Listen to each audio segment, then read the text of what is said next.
என்னது இந்த ஹாலில் எந்த ட்ரெஸ் எடுத்தாலும் 219 மட்டும்தானா? அட ஆமாங்க, நியூ சென்னை ஷாப்பிங்கோட தீபாவளி சேல் ஸ்டார்ட் ஆயிருச்சு. இங்கே எந்த ட்ரெஸ் எடுத்தாலும் வெறும் 219 மட்டும்தான். இந்த ஷாப் கரெக்டாக திருப்பூர் காங்கேயம் ரோட்ல டிமார்ட் பக்கத்தில் இருக்க வேலன் மகாலில் லொக்கேட் ஆயிருக்கு. அக்டோபர் 6ல இருந்து நவம்பர் 3 வரைக்கும் இந்த சேல் இருக்க போகுது. நியூ பார்ன் பேபியிலிருந்து பெரியவங்க வரைக்கும் மென்ஸ் அண்ட் உமன்ஸ்னு தனித்தனி ஹாலில் நிறைய கலெக்ஷன்ஸ் இங்கே அவைலபிளாக இருக்கு. எல்லாமே ஜஸ்ட் 219 மட்டும்தான். மென்ஸ் கலெக்ஷன்ஸில் formal, casual shirts and T ஷர்ட்ஸ்னு நிறைய வெரைட்டிஸ் அவைலபிளாக இருக்கு.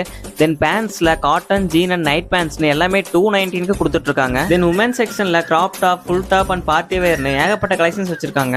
லெகின்ஸ், பலாசோ அண்ட் ஜீன்னு நிறைய வெரைட்டிஸ் வச்சிருக்காங்க. எல்லாமே 219 மட்டும்தான். நிறைய டிசைன்ல சாரி ஆல்சோ இங்க சேல்ல போயிட்டு இருக்கு. அது மட்டும் இல்லாம லெகின்ஸ், இன்ஸ்கர்ட், லுங்கி அண்ட் நைட்டின்னு இதுல எது எடுத்தாலும் 2 பீசஸ் 219 கொடுத்துட்டு இருக்காங்க. நியூ பார்ன் பேபி அண்ட் கிட்ஸுக்கு ரொம்பவே அட்ராக்டிவ் கலெக்ஷன்ஸ் இங்க அவைலபிளா இருக்கு. எல்லாமே ஜஸ்ட் 219 மட்டும்தான். ஸோ நீங்களும் தீபாவளிக்கு பட்ஜெட்ல பர்ச்சேஸ் பண்ணணும்னு எக்ஸ்பெக்ட் பண்ணிட்டு இருந்தீங்கன்னா திருப்பூர்